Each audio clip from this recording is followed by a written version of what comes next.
Welcome to today's episode of Thanks for Coming Back. Today we have a special guest, Mr. Tom Dardick, CEO of Eye of Power LLC. Tom is an expert in helping people and organizations claim their personal and professional power in a very human-centric way. So if you're interested in how to reclaim your personal power, navigate quick changes at home and at work, and build a culture of trust and meritocracy, you're in for a great conversation. So without further ado, let's get into it with Mr. Tom Dardick. I would love it if you would start by telling us about your career journey, about your life journey, and what inspired you to create the Eye of Power system. I'll try to keep that as brief as I can. I'm going to be 63 in October. So 6 decades, there's a lot I could choose from to tell stories. But basically, what I say is I'm a lifelong student of the human condition. When I was very young, even before I was probably 10 or 12, I started reading all of the Greek and Roman myths. I was really into that, Norse myths, any of the mythologies. And at the time, I couldn't tell you why I loved them. But in retrospect, I know that they're the lessons of what's true and what's not. And it's true of all the wisdom traditions. I think the highest level of wisdom is collected in the works of the Bible. But any wisdom tradition, it's there for a reason. It lasts for a reason, right? It's based on foundational truth. And it's those things that gives us the fundamental orientation in life. And somehow I got a sense of that right from the get go. And so through my teen years and in my school years, I was into philosophy, psychology, all the questions of why are we the way we are and how could it be better? And, if there's suffering, how do we alleviate it? If there's something that you want to make happen, how do you make it happen? Another passion of mine had always really been music as well. So I sort of had those two pedals of the bike going, and both of those things tended to shape my career. I owned businesses, I worked in different fields. But over the past 25 years, I've really been in the professional development and people strategy for organization space. Mhm. As a consultant, I had a partner. We had a company called the Communication Gym where we learned and taught about the basic fundamentals of how you're effective in communication in various settings. I kind of learned in that journey that the how to do things, the techniques, is not nearly as important as the why to do things. So in 2011, I started my own consulting business dedicated to one mission, connecting people to purpose. And so that's something that has been the connective tissue since that time. I was actually ghostwriting a book with somebody a few years ago. And in the process, she had this insane story with all kinds of drama and things throughout her life. And I was trying to make sense of it. She wanted to do a business book. So I'm saying, okay, how does all this drama and are there connective tissues? And I noticed a pattern. And it was a collaborative thing. We talked back and forth. She's a leadership development professional too. So she had a lot of insights. But we came up with a model for her. And it got me thinking in a direction that ultimately led to me creating the Eye of Power as a model. And what I noticed is there's a magic to the number 4. If you notice, a lot of psychometrics, a lot of models that we use to navigate the world, whether it be a map like east, west, north, and south, is actually a grid where you take two spectrums, map them against each other, and you can sort of see the dynamics that emerge as you compare those things with each other. And that was the basis for the Eye of Power model. So in the Eye of Power model, what we're looking at is, okay, what can we do in this world? What do we have control over? What is the playing space for our personal power? And best I could tell, we can really control two things. And we can barely control those. But if we're controlling at all, we can control these two things. We can influence or control our actions, and we can influence and control our attitudes or our thoughts. Kind of. It's a spectrum because our actions affect our attitudes affect our actions. So that's our vertical axis in the Eye of Power model. Those actions and attitudes are going to be either directed about ourselves, inward, about what we want, what we think about ourselves, the things that we want to manifest, or it's how they serve and interact with other people, the people we care about, the people we love, and all people that we tend to throw our circle of concern around. So that's the horizontal axis, self versus others. And that's not too dissimilar to if people are familiar with the EQ model, the emotional quotient, to try to understand our emotions. There's a similarity there about that underlying, I call it the power grid. But from there, I noticed, okay, so this creates these 4 quadrants.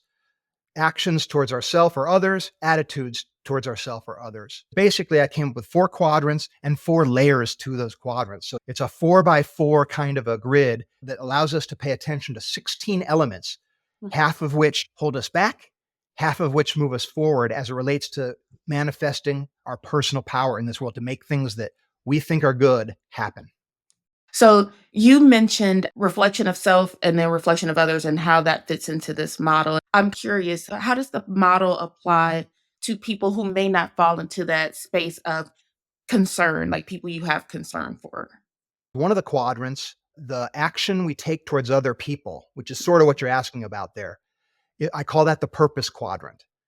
And if you start looking at the anatomy of purpose, how do you nourish a sense of meaning and like your life's about something and you're motivated and you can't wait to take on the day? What's that about really? And best I can tell, it's really a process of self discovery where you become aware of the things that make you a unique individual. You might not be the fastest. You might not be the smartest. You might not be the most charismatic. You might not be the best looking. You might not be the tallest. You might not be the most skilled in this area. You might not be the most experienced. We can go down every single metric we can possibly think of. But there is a pattern of things that you are gifted with that you and only you have. That makes you a unique, irreplaceable gift to the world. And so purpose comes from when we see those gifts, nurture them, and put them to use to a purpose that serves other people. We're social creatures. By ourselves, we don't really have much value. What's the worst punishment you can do to people? Well, we can imprison them, but what do you do to them in prison? You put them in solitary confinement because we need each other. That's the fact of it.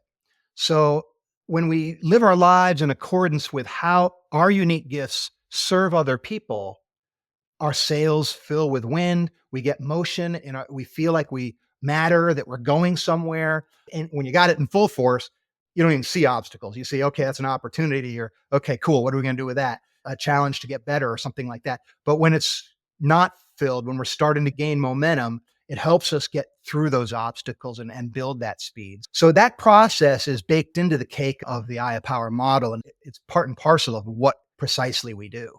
So the driver is really more alignment with your purpose, not necessarily whether or not you know and or have attachment to particular people, but that grows as you dig into your purpose and how your purpose can serve others. As you appreciate the unique talents, gifts, capacities that you are personally gifted with, again, you and only you have walked your path through life. Nobody knows precisely what your experience is. So, in that way, we're sort of like islands, right? We're isolated. Nobody knows what your pain is, what your suffering is, what your attitudes are, what your fears are. Like, that's a personal, and until we have real ESP or can actually connect each other's brains, and maybe that's going to come within our lifetimes. But until we have that, we are really sort of alone in our own conscious minds. But like islands, if you take away the water, what happens? An island is actually just a mountain. And those mountains are part of a range, right? And the range is part of the land, and the land is part of the same structure, the geographic realities. And it's sort of analogous to how we are with people, right? We're actually connected. We're actually made out of the same stuff. We actually all want the same things. We're actually way more alike than we are different. But that part that we're seeing just seems so different. But all of this is actually good because that difference does matter, because the world is way more complicated than what we can possibly take in with our limited perceptive powers that we're gifted with. So we need other people. And we know that deep down. And so for that reason, we feel really good when we are serving, when we are bolstering, when we're supporting, when we're loving other people. It feels good to them, feels good to us. And so we really need to connect to that and keep that top of mind to live the best life, the most powerful life. And I love that analogy because you take the water away and you're really exposing what's under the surface, which is really the part that we don't explore as much as we probably should.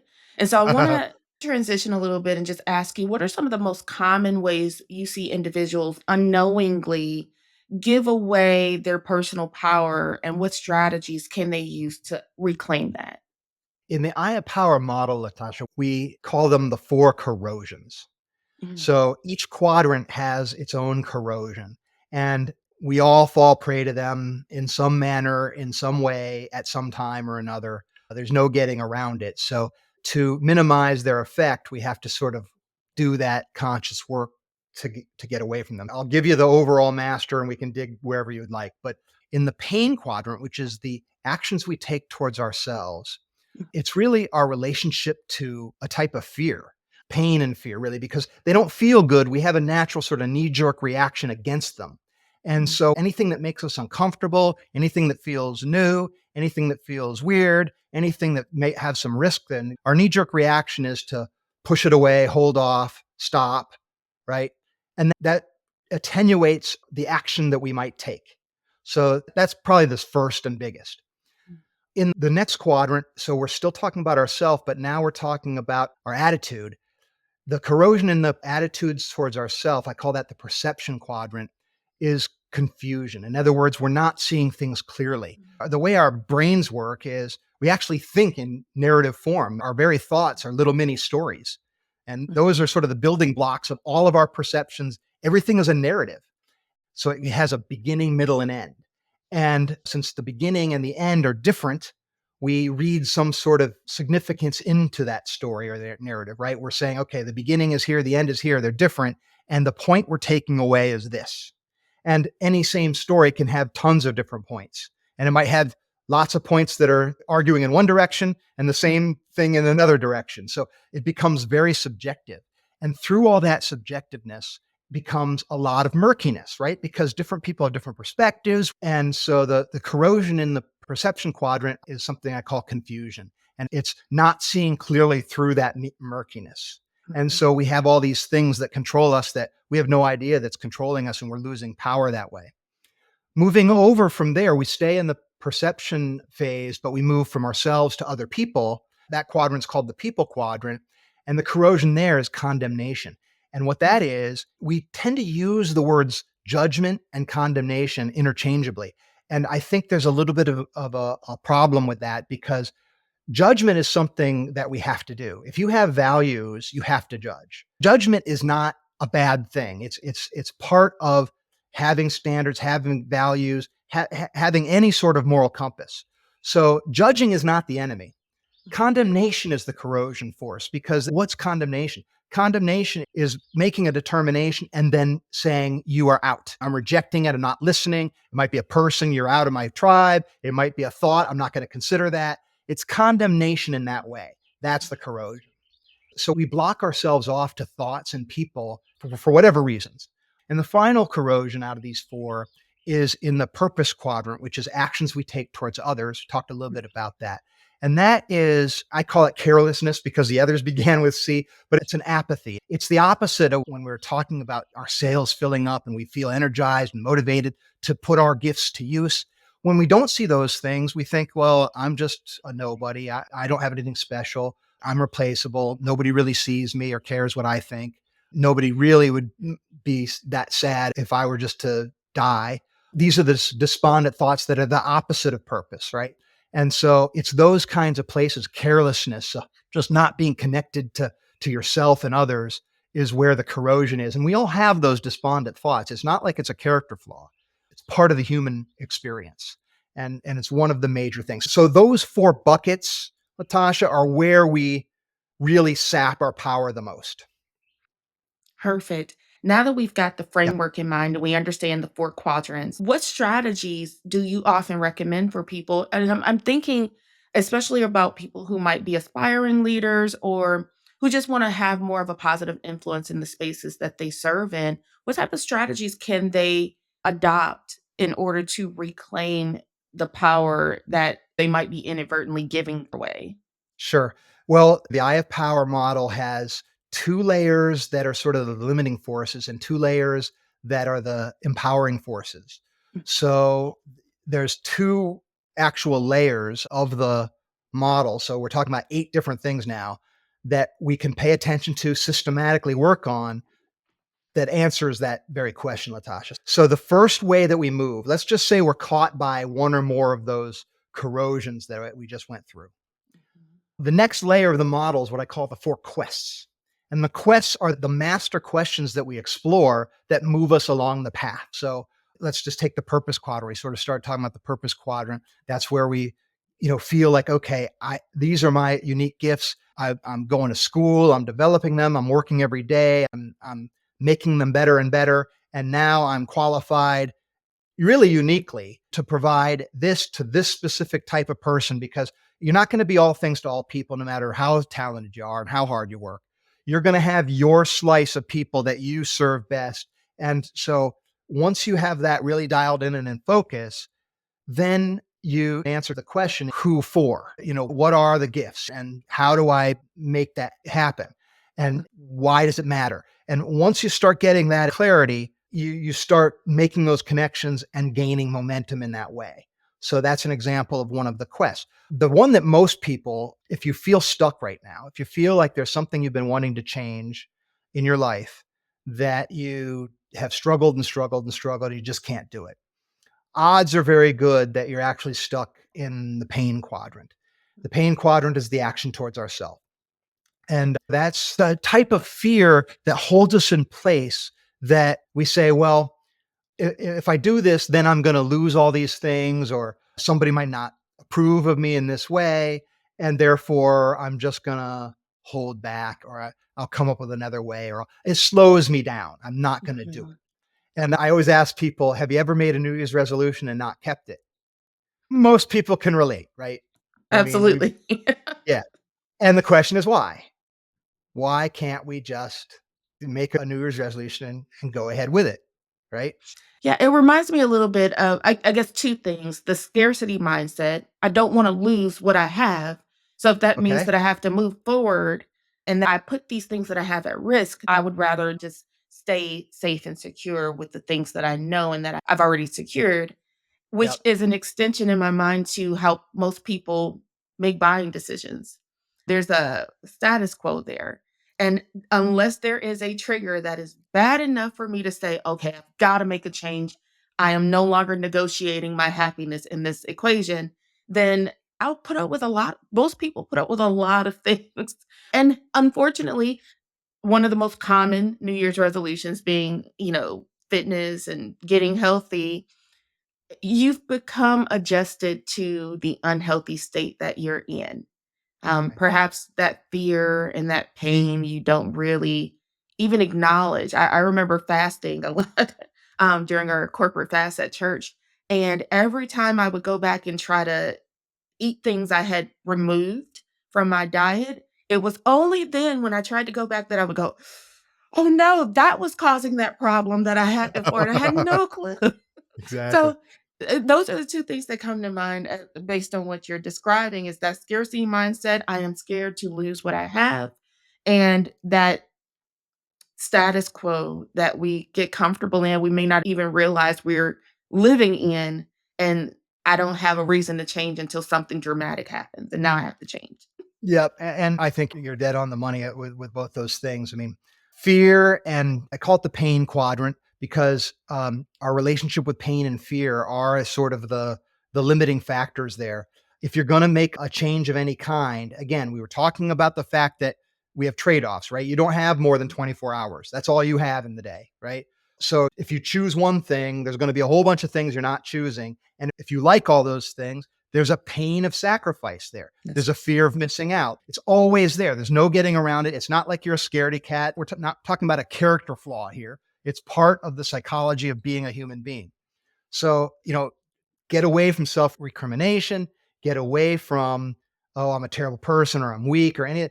Those are mind games. They sap your power, your energy, distract you. They're ultimately lies. So if you want to gain more of your power, be loving toward yourself in terms of understanding what's really going on, and then be focused. What I always say is, and you said it, Latasha, it's really the power of habit. Habit is a wonderful servant and a tyrannical, wicked master. And so when we get it working for us, awesome. When it's working against us, we're almost like we're in a slave state. And so that discipline that helps us get on top of habit is one of the keys to becoming the fullest version of yourself. Getting your habits in line with your values. That process is, let's call it the yellow brick road. I love that. What does that look like? I imagine there's probably a few steps that you can offer the audience for aligning values with the steps that and the habits that they establish. Well, I'll start with the universals of any positive change you want to make.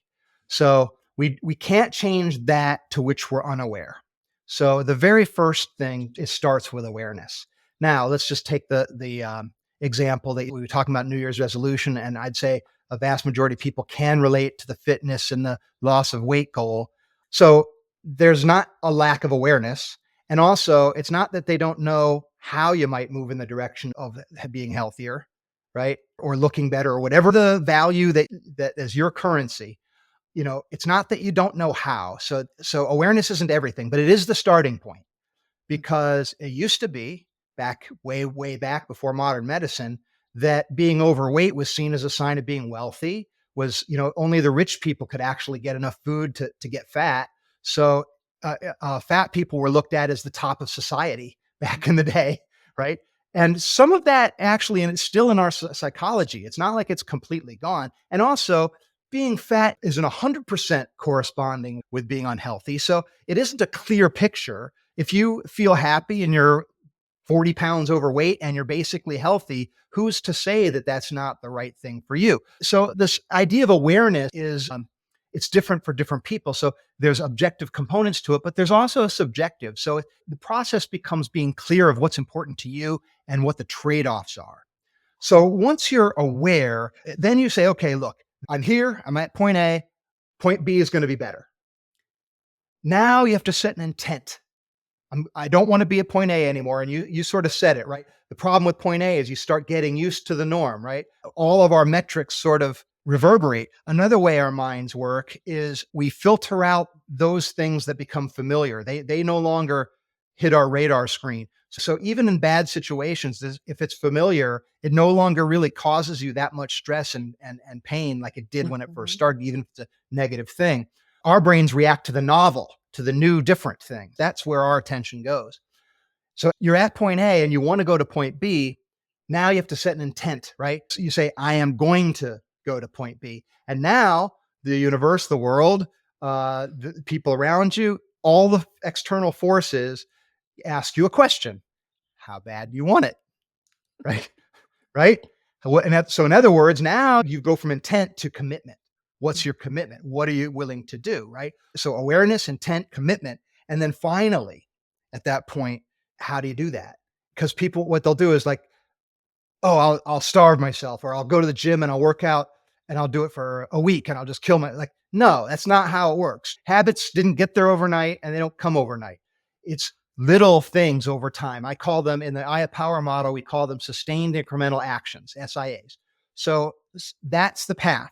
That, unfortunately, there isn't these, we like in the stories and the movies of instant transformations and magic pills and, oh, okay, this guru is going to give me the secret, or if I buy this product, this is my chance, or this methodology is going to unlock my No, it's sustained incremental actions over time. That's the yellow brick road. That's the path. I don't know of any other one. I'd love to find it out someday, but unfortunately, that's the best. That's the state of the art, best I can tell. I love where we're going with this because it makes me wonder where discipline, so the SICs, did I Oh get yeah, that yep. right? SIAs, SIA, sustained incremental action. Well, that's what I call it. Call it yes. whatever you want. No, but I love it because motivation will get us started. So we may make the commitment based on our motivation at the moment. But the sustainment part is the kicker because you may have had all the good intentions in the world and you may have made the commitment. The SIAs though, that to me sounds like the discipline part that Well, you got oftentimes we might fall off with, you right? got it right. You got it right. So in the I have Power protocol that we use, the very first thing is you don't do it by yourself. Very, very difficult to make sustained change by yourself. And even if you can, it's not as fun, it doesn't go as fast, and you lose out on the opportunity to really have a nice bond with another person that helps you and you feel attached to them, because these are parts of what make beautiful relationships, when we love and support each other. And by thinking that you're just going to go it on your own or hold it back from the people around you, you're actually robbing them of your love. and you're robbing them of the chance to love you. And so if you want your relationships to thrive, and I'm talking about personal and professional, no matter where you go, there you are. So you might as well have great relationships, see the whole person that you're with, right? And have it be real and deep. And this is how you do it. You actually open up and be vulnerable and say, hey, look, listen, you know, I'm trying to do this. Would you help me be accountable with this? And the person functions as your growth partner. In the Eye of Power, we have a system that allows them to really do that in a very pointed way where we're working along psychologically healthy lines systematically across the model. And with actual like ways that they can provide feedback and get support and all the rest of it. So it's a real powerful way to move a whole team of people fast.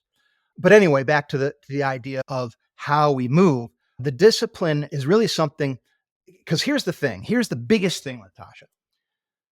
We are not moved by rationality and intellect. You know it's better to do this thing, and still you eat because I want the candy, I want the chocolate, I want the donut. I don't want to go to the gym. I don't want to cut the lawn. I want to watch TV. I don't want to read the book. Whatever it is, right? I want to play the game, even though I got work to do. It doesn't matter what the area where if you actually thought about it, you decide something different. That's because we are creatures of emotion. We are not creatures of rationality in terms of how we behave. And that's why we need each other, because ultimately we're social creatures. We care about how we're seen and how we contribute to other people. That's really the universal currency. When you boil it all away, that's the thing that matters. And so when we recognize and live our lives along that recognition, then we start saying, okay, I see the preciousness of this relationship. I see the fact that this person actually, against all odds, actually wants the best for me, really wants me to live the best life I can. That's a treasure. That's a gift. That's magic. That's where all the value of the world is. And what stops us? Well, we talk about that in the rest of the model, but in a nutshell, that's the place to be, right at that spot where you're able to be vulnerable, able to look in the mirror with an honest. See, they say honesty and courage are the two indispensable traits if you're going to build virtue. And the best I can tell, that's absolutely true. Because what's honesty? Honesty is just making sure that what you see is what you report. Courage is indispensable because courage is being afraid and doing the right thing anyway. You need both of those pedals of the bike to go. And so, as a matter of fact, in the model, courage is one of the four capacities, the outer layer that really are the things that we all need to gain our full power. But that's really the answer: is honesty and courage in all things. Is that's the superpower ingredient that we all need. What I think I heard you say, if I translate that over to our audience, is coaching and mentoring, those types of relationships can be really helpful when you're trying to transition from commitment to discipline because you're going to have that person there really helping to drive you along. You're establishing a relationship, prayerfully, one where maybe you can get a sponsor out of the situation, but ultimately you're not doing it alone. If you use the imagery of climbing the side of the mountain and you've got someone in front and undoubtedly you've got someone tethered behind you as well, you might be the person in the middle, but you've got someone who's helping you get up the side of that mountain and you're also helping someone else.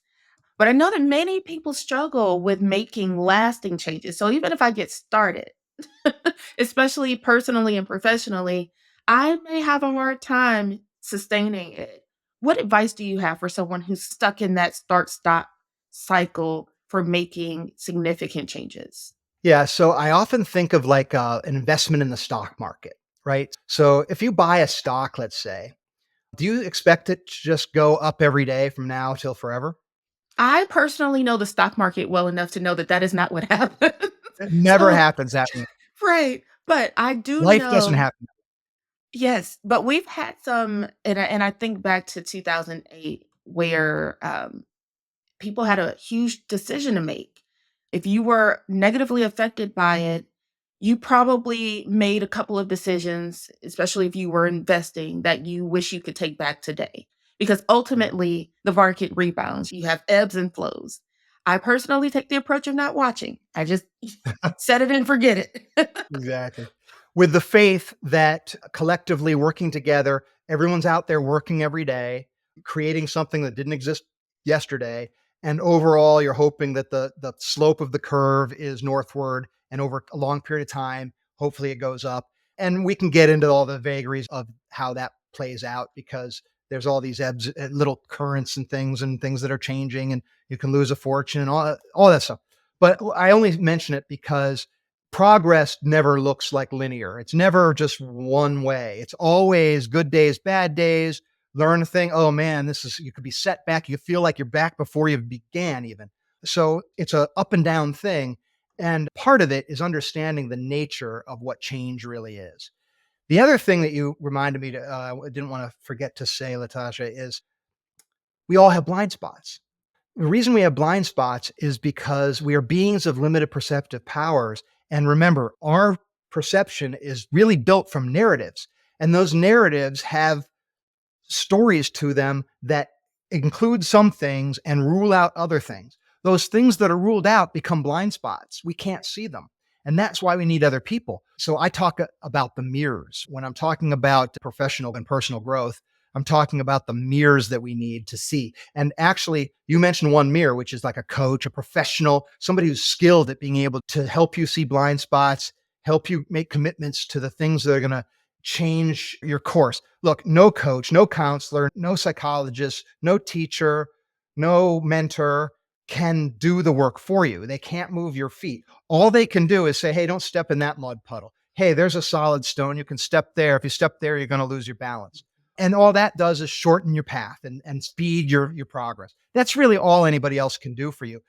But with the other thing saying that it feels better to have somebody with you that you know they care, you know they have your back, and that just makes it easier to take the next step and move forward. So that's the nature of the professional relationship. But the people who love us, they're really good on the support side, maybe not all the time, because maybe sometimes they think they're supporting and they're really holding us back.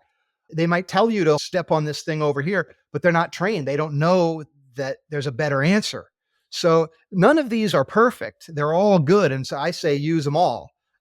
And then there's psychometric tools that help us see things inside more clearly than we otherwise see. And then there's just the physical mirror, right? Or journaling, or things that help us just see ourselves. So it's those four things that can help us marshal the discipline to keep moving. And I'll say this, if you feel stuck, you just cut up the problem into smaller pieces. So if you feel stuck, it might be because the next step is just a little bit beyond what you're ready for. And what you do is you say, okay, what's the path to getting to that next step? Let's cut that up and let me take the baby step in between, rather than that big leap I was trying to jump to the next rock in the stream. So that's one way to get unstuck. Now, I'm going to throw another variable into the equation for us. Sure. So let's factor in how quickly things change. Yeah. So you've got the commitment, you've got the support structures, you've got the relationships. You're willing to chunk things out as needed. What do you recommend when things change a lot very quickly around you? How can leaders effectively navigate rapid changes with sustained, meaningful change? Nothing like a simple little question to try to tackle. but but no, that I do have thoughts along those lines. It's obviously a complicated matter, and I'll just share a couple of basic principles that I think leaders would do well to remember. First of all, you have to remember what the job of a leader is. The job of a leader is to connect the individuals who are on the whatever the team is, whatever the constituency, the employees, whatever it is. You have to connect their personal purpose, that what matters most to them. Remember, we talked about that purpose of using your unique talents and marshaling them, and cultivating, nourish, develop, add skills, figure out new ways to put them to use. All those things as it relates to the shared mission, as it relates to the shared collective purpose that we're all serving together. That's really the main job of the leader.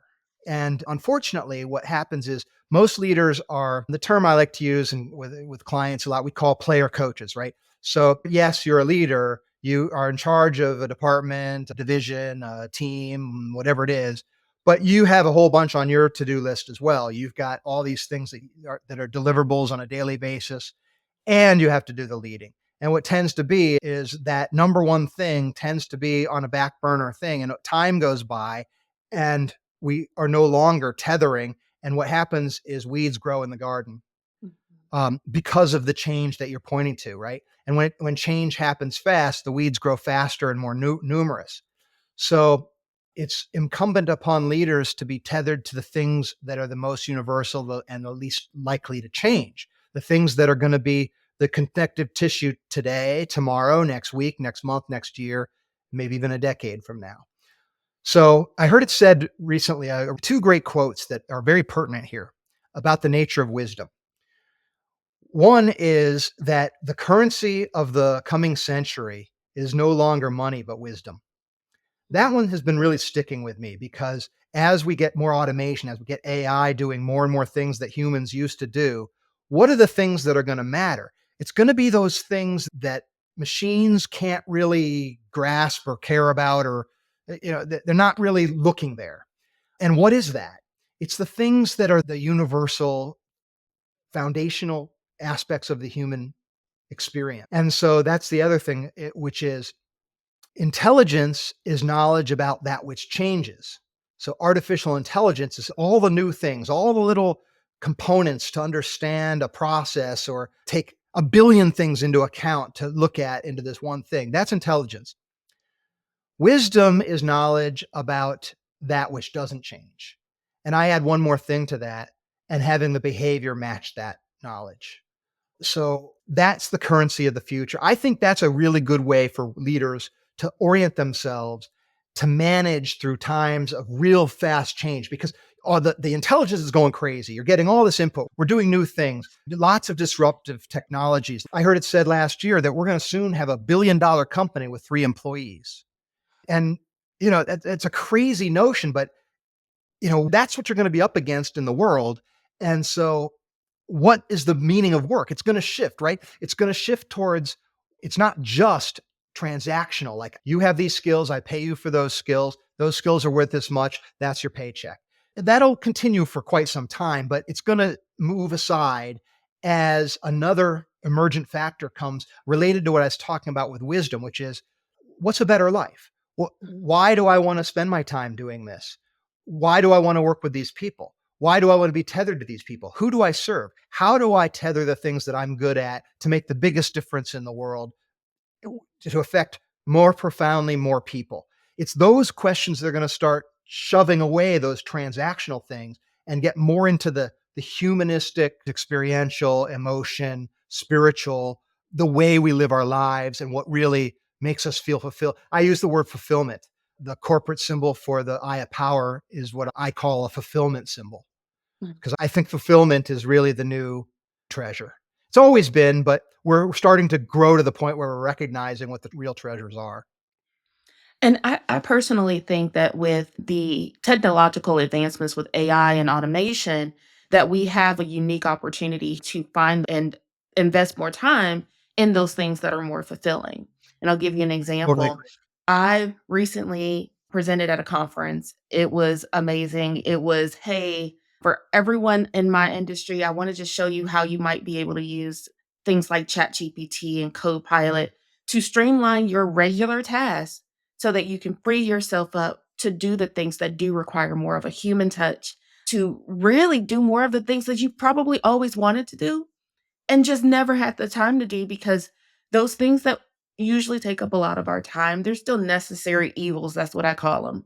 It may not be the thing that you want to spend all your time on, but it's probably the thing that's held you back from, you know, traveling more. Or in my case, I still have aspirations to start my own charter school with my own curriculum. Yes, I believe in I love it. creating advocates. I love it. I want our kids to grow up understanding and fully capable of advocating on their own behalves. So I've been Oh, playing we got in to talk. We got to talk more about that. absolutely, absolutely. And so I've been playing in AI for well over a year now. And when I tell you I, I don't want us to use it to gain more time to do more work. That's what concerns me more than anything is that people will say, "Oh, you've got more capacity because you knocked that one thing out that would normally have taken you a week to do in just a few days." So here's more work for you. I don't think that's the idea. I think the idea is if we can embrace it in a way that allows us to create capacity for ourselves so we can go do the more fulfilling things, the things that, like you said, AI and all of this technology is never going to replace. It can't possibly because of how unique we are.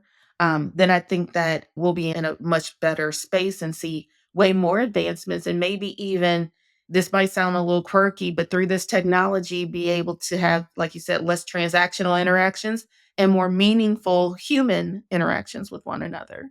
That's what I think is happening. I'm confident, or let me say optimistic, that the vision that you just laid out there, Latasha, is going to be the thing. Why? Because that's going to be more joyful for people and they'll gravitate in that direction. That's why. We worked super hard in the past because we had to. It isn't that long ago that almost the entire world was basically subsistence living. And in the past 30 years, a billion people have gone from subsistence to non-subsistence. Subsistence means you don't know where your next meal's coming from, or if you have a storm and it takes out your crop, you might be malnourished and maybe die, right? Mhm. So the story of humanity has been one of really just scratching to survive. And we're entering in a phase where that will hopefully become something that's obsolete. You don't really see it anywhere in the world. And I'm confident that that's something that we'll see, if not in our lifetimes, not too long in the future. And once we check off that lower box of just survival, then what's the next level? And you can turn to Maslow's hierarchy of needs as sort of a beginning roadmap to say what matters and what doesn't. Hit the top of the pyramid there, of course, is self-actualization. What does that mean? I say it's the fullest version of yourself, and I say it's the fullest version of your power. So, whatever that means, whatever your gifts are, whatever the things that you are talented at are realized and put to service to make the biggest impact. That's sort of the thing that we're all going towards. And then when we have these automated tools that give us more reach and more power, that picture just shifts and grows and becomes something that is untethered by where's my next meal coming from? I got to have a paycheck, so I can't do that. So hopefully there's more artistry, more creativeness, more experiential type of things where we're together because we want to be and we are willing to invest our attention, time, energy towards, and our lives will be way better as a result. Absolutely. So, as we're wrapping up here, I would love for you to share any advice, any final thoughts you have that our audience should have either taken away or even just maybe is something we haven't touched on yet. But I feel like you laid out a lot of really cool drivers for people to take into consideration when they think about the impact they want to make in the spaces in which they serve. I'd love for you to share more. Sure. So the area that I'd like to shine a little bit of light on, we touched briefly, but we were mainly focused on the person in the chair. The person's listening to us talk right now. And I think that's appropriate and good. That's where it all starts. But then as it translates into impacting organizations. So if you're a leader in an organization or you want to be a leader in an organization or you start your own thing and you find people following you or you're hiring people, it's very difficult to sustain unless you have systems in place. You have to have something in place, a disciplined system that continually keeps this top of mind. Why? Because the things that are most urgent are going to always vie for your attention, whether they're important or not. The urgent things are like the baby birds in the nest, right? And if you're the mother robin and you got to go get the worms, the baby birds do not care. They only know whether they're getting the worm. Anything Mhm. else doesn't matter. And so this is a trap we can easily fall in. And so you need a system. You need something that allows you to continually nourish all those things we were just talking about. And so that's something that I would want to emphasize. The Aya Power Protocol is such a system. It's the only one I know of that's like what it is. And so leaders have to continually nourish the best in their people, the things that are going to keep them moving in a psychologically healthy direction, in a way that's going to make them feel more and more fulfilled, more and more connected to the shared purpose. And that's how you get a culture of trust, a culture that can be based on merit, not transactions and political fightings and all the surface BS. We can get to the real, true, I see you, I see who you really are, and I see the beauty there, and I appreciate you. No one is you, and I see it, and I'm here as an ally to help you give that gift to the world in as powerful a way as possible. When that's the basic framework of our interactions, now we are onto something. And I love that you touched on meritocracy. I've had some very interesting conversations recently. I don't know if everyone still operates in the spirit of meritocracy and really amplifying the gifts, the natural gifts that everyone brings in a way that allows them to be successful, right? So, yes, you may have set the vision for where we're going. You might have even set the course, but trusting your team enough. And that doesn't mean your direct reports. I need to emphasize that because I've personally found that indirect leadership is probably one of the hardest but most rewarding because that means you really have strength in relationships enough to influence people, enough to plant seeds for the vision, and that they've bought in and they're willing to help move the needle where it needs to go. So I really need our audience to understand you have so much more opportunity than just having a title in your space if you are really building, investing in relationships that are going to help you and everyone else around you be elevated. And what you pointed to, Latasha, I think is super important where you're a leader. If you're sitting in your chair and you have any sort of agency to do things, you're actually a leader because people are looking. And so you can lead by example. You don't have to have authority. You can just go first and you can be loving towards people. Loving, not like, I'm not talking about loving the emotion, I'm talking loving the action. What I mean by that is you're congruent with what is best for them. And so you want the best outcome for the people around you, and you're willing to take action and be honest and open and go first and be courageous to do those things that are going to help them in that way. That's the kind of leadership I think you were pointing to. And I think we need more of it, number one. And those that do it are going to outdistance those that don't. Tom, thank you so much for spending time with us today. I think that this was an amazing conversation. Please tell everyone how they can get connected with you and the awesome work that you're doing. Sure. So Tom Dardick is my name, and you can find me on LinkedIn and Facebook and Instagram and those sorts of places. But the Eye of Power is, you just go to eyeofpower.com. I built the model over the past few years, but it's just being born into the world now as a solution for organizations and leaders to employ to systematically move their organizational culture to a place of greater mutual respect with a whole human approach. I think it's the way of the future. So I think for people that are forward thinking and want to build the organization of the 21st century, I think it's an indispensable tool to help speed their steps in that direction. Amazing. Thank you so much for joining us You're today. welcome. My pleasure. Thank you, Latasha. That wraps another episode of Thanks for Coming Back. I hope you found today's conversation with Tom Dardick as insightful as I did.